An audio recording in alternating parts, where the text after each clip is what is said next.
welcome back to the Social Media Derby. We've got a great episode this week. I'm going to be talking a lot about international football. Obviously, the Euros are just around the corner. We've also got Copa America predictions.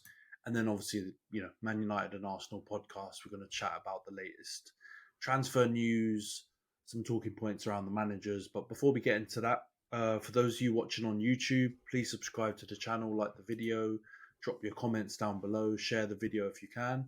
For those of you listening on Spotify, Apple, or any of the podcasting platforms, please follow, give us a 5-star review, share it with your mates, just help with any kind of engagement. Everything is appreciated.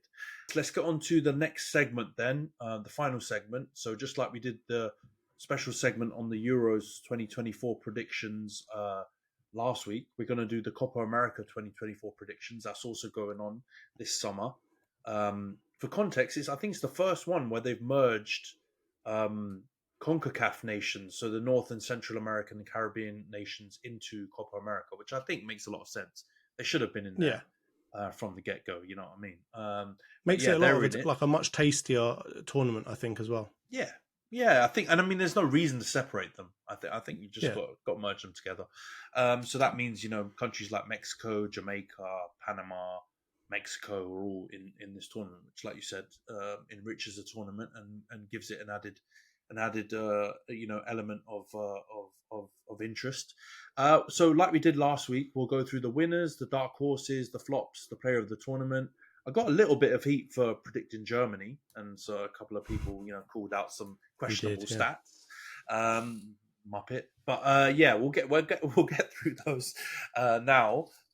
So we'll go through the winners. John, who do you think are going to be the winners of Copa America 2024? Are you going to go predictable, or are you going to go left field?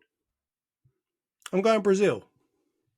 Hey, I'm going it based off of who I want to win, and who I don't want to win. I don't want Argentina to keep winning things. Right? You won a World Cup, that's enough. Give the Brazilians a chance now. But also just because I really like the Brazil team, man. I think they've got a lot of it's not like a Galactico type of team. I get that, right? It's not comparable in a lot of quality circumstances, but compared to the old teams. But I really love the youth in that team. Obviously, I've got to support my boy Martinelli and Gabriel, and I hope they do really well. So I'm going for Brazil. They haven't been in the best form, but I'm hoping they turn it around. Yeah, I mean the storyline of Endrick winning the Copa America in his first tournament at the age of 17 or something is nuts. But I kind of love it.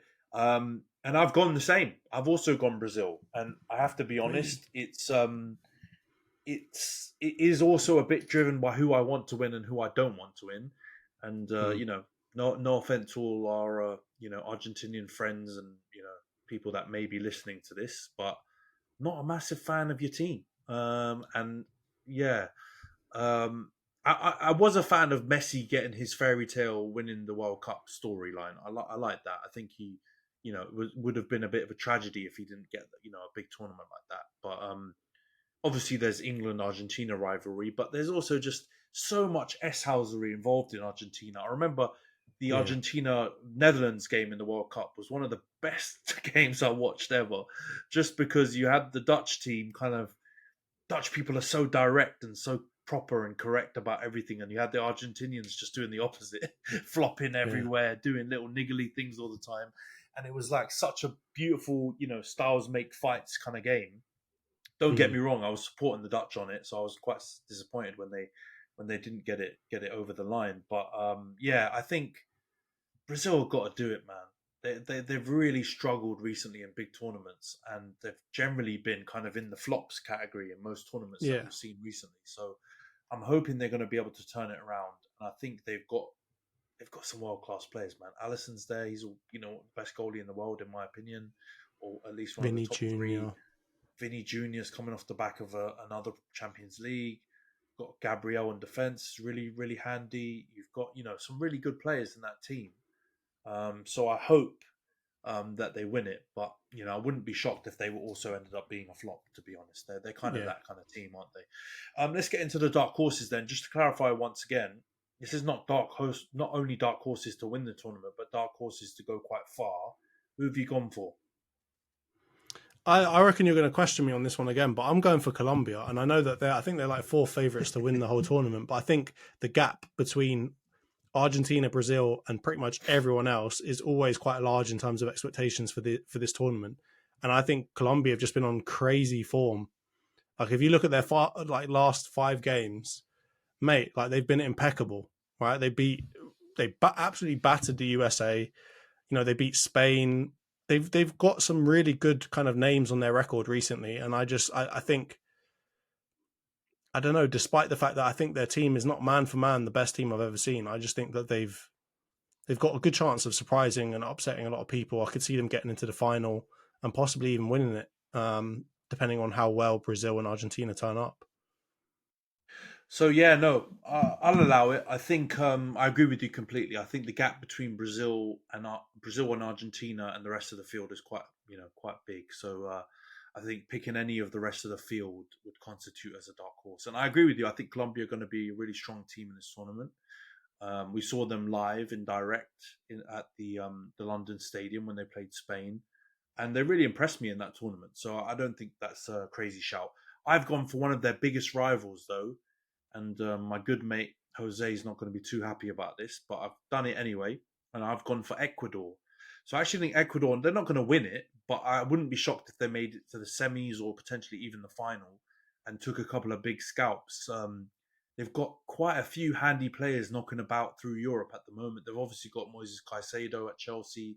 They've got Estepinian at Brighton, who I think is a really underrated left back. They've also got a couple of wonder kids knocking about, and the boy who goes by Kendry Paez, who I think is going to Chelsea next season, but they bought like 2 seasons ago and he was like 14 or 15 or something like that, has been absolutely lighting it up in South America. And I think he's played recently for the national team and done really, really well. So I think he's going to really drive them, as well as those other players I mentioned, to a really good tournament. So I'm going to go for Ecuador. Don't kill me, any Colombian friends we have out there. But yeah, I just think they're going to have a really good tournament. Let's go on to flops then, John. Who do you reckon are going to be your flops? Can I guess by your Brazil pick who you're going to go for, or is it someone else? No, I have a hard time saying that Argentina are going to be flops if they get to the final, right? Because their expectation is so high on them. And I do think they'll still do well in the tournament. I think they'll still go far. I just don't think they'll win it. My choice for flops is a team who have gassed themselves up over the last, I don't know, forever, and continue to think that they're a very good team despite being quite terrible. And I'm going to choose the US. I think they're getting knocked out in the group stages quite embarrassingly. I can see them finishing 3rd, 4th in that group and going absolutely nowhere. Oh, bro, I was so tempted when I saw the groups, and I saw recently they got pumped by Colombia, and some of their pundits and stuff talking about their chances. I thought, oh god, this is crying out for the USA. But I just thought, will it really be a massive flop? I mean, if they got knocked out of, was it the Gold Cup? Is what used to be like the North and Central American kind of continental trophy, I think it would be a shock. But having joined the field in South America and Copa America, I think I agree with you. They might go out in the group, but whether that would be a major flop or just kind of what we expect of the USA in this field, I don't know. But I've actually gone for Uruguay. And people, you might think I'm crazy, and some people who, the geezer who on TikTok said I was a bit nuts for picking Germany is probably not going to like this one, because they've been cooking in their last few friendlies. But number one, I don't believe in their star players. I think Darwin Núñez is rubbish. Which is not only the Liverpool thing. I just generally think he's just like, him and Nicholas Jackson are jokes of strikers. They can be decent as wingers, but when you play them as strikers, I just think you might as well just pack it in. And then also they've got Bielsa, and I just feel the way Bielsa plays football, unless you're Leeds, you're going to suffer. Because none of the players, even Leeds suffered at the end. I just don't think they're going to be able to pull it off for a whole tournament. And they might start off strong and do decent at the beginning, but I think their expectations are probably semis minimum, considering the strength of the pool, and I don't think they'll do it. And I wouldn't be surprised if they went out in the groups. I wouldn't be surprised if they took a big shock L in the quarterfinals or something like that. I just don't think this Bielsa experiment's going to work. And I like a few of their players. Like, I don't mind Bentancur. I think he's a good player. I like Valverde, but some of the other players they've got leave a lot to be desired, I think. So I'm going to go Uruguay. Let's go for player of the tournament then. John, let's wrap this segment up. Who are you going for? Going for Vinny Jr. I think I wanted to go for like a narrative in terms of somebody like, I don't know, Martinelli or Endrick or something like that. But I just think Vinny Jr., man, he's probably, at this point, maybe one of the leaders to get the Ballon d'Or at the end of the year. And I think this would contribute in the whole narrative, I guess, to him winning it. Imagine if he goes out there, has one of the best international tournaments of his lives. Brazil win the Copa America. I think he's got to win it. So I'm gonna go for Vinny Jr. I think I've seen he's got like braids now or whatever. I don't know what's going on with his Barnet, but I've got to say I still think he'll be able to do it. So questionable Barnet, great player.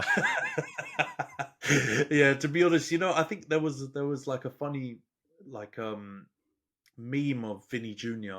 a few months back where he was like standing in front of someone else who had a similar kind of had dreads. Yeah. And it looked like Vinny Jr. had dreads. But it was actually just another player who was standing directly behind him. So when I saw the pictures of him in training, I thought it was just that again. I thought there was another player behind him with dreads and he was just standing in front of them and it was like an optical illusion. And then I actually saw him running and the dreads moving along with him. And I was like, oh my God, what have you done? There's no way you've grown those dreads. Exactly. So he's done extensions on his Barnet as well. That's the other thing, yeah. Oh, Brazilians and their hairdos, man. They've got to be one of the most flamboyant hairstyle dons in the world. Like they all go big. But you know what? He's a class player, so I'm not hating that shout. So I was tempted to go for obviously a player either in the team that I think is going to win the tournament in Brazil or one of the dark horses one in Ecuador. I was really tempted to go for Kendry Páez, but I think he'll probably have like the rookie of the tournament or like the breakout player of the tournament or something like that, and less so the player overall. But the player I'm going to go for is a bit of a fan favorite for me at the moment, and he plays in the Europa League winning team in central midfield, and he goes by the name of Ederson. So I think he's going to like solidify his position in this team, and I don't think he's going to score a bundle of goals or anything like that, but I think he's going to be part of that midfield that really creates a strong foundation for that Brazil team to go on and win the tournament. And this might be a bit of the hipster in me, the bit of Crouch End in me, but I think he's going to be the player of the tournament, and he's going to really push that team on, because I mean, what I've seen of him, he looks like a really transformational player. And Brazil don't have Casemiro, they don't have a couple of other they're kind of like regulars in midfield, and I think he's going to fill that void. So I'm going to go for Ederson. All right, that's our Copa America 2024 predictions sorted. We've gone quite similar, but a few differences in there. Let's hope our winners win, because we've both gone for the same team.